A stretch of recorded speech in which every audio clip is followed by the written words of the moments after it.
Next machine we're going to talk about is the seated hamstring curl.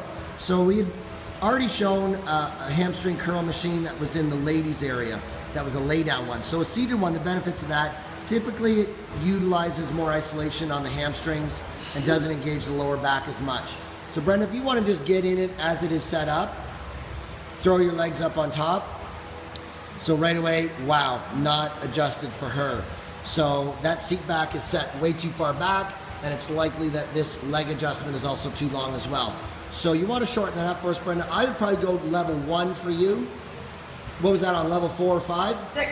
6. And now it's at level 1. Shorten it right up. This one right here, you just loosen this dial. If it's ever feeling really tough to do, just put a towel on it so it doesn't hurt your hand. Slide it all the way short as it goes. Now you do not need to loosen it that much, Brenda. Okay, sir. Okay. You just need to literally loosen it a half turn. Sometimes people will turn them and crank them right off the machine. So now when you get in there, the reason it should be so well suited for this, feet up on top, please.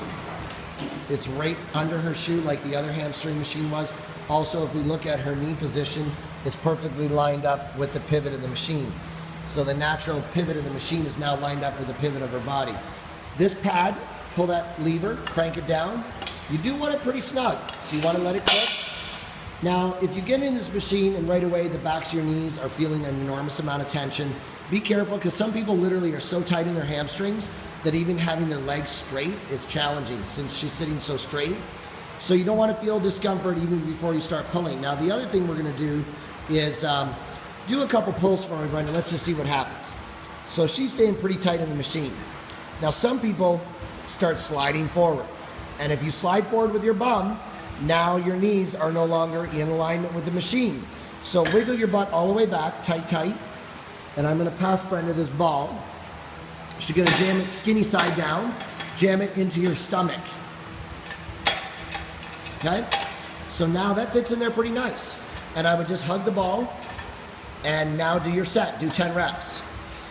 So the benefit of this now is as she goes heavier or puts a lot of power into her hamstrings, she is held in position. So her bum doesn't walk forward, her knees are pulling with the pivot of the machine, and she's going to get a lot more benefit, and it's going to be a lot safer for the range of motion on this machine. So did you feel that? I did. Now, why don't we go heavier? Okay. Now what you're going to notice, you can't adjust the weight with your legs on that lever arm. So throw the ball down on the ground, okay? Drop your legs, adjust it one heavier, or you could have used those additional weights, but we'll go to the big weight heavier. We went to 70 now. Throw the legs back up, clamp it down super tight, okay? And then ball in sideways. Okay, and we are going to blast that down now for 10. Show me the breathing. So 1, 2, 3, 4, 5, 6, 7, 8. 2 more, 9, and 10. Now the other thing is, I like that she wasn't letting the weight go. It wasn't slapping at the top. Show me an example of someone that's out of control that's going to injure themselves. Like that.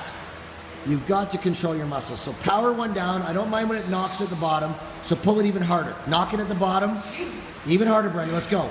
Ram the bottom. You haven't hit it yet. Can you do it? Can you do it? One time. Give me the bottom end of it. Okay, so she's exhausted. The point is, when you hit the bottom, it's a good indicator that you've done a good job, pulled the full rep, but you don't want to let it slap the top wildly out of control. So we better let Brenda be done with this machine. She's probably burnt out and tired. So.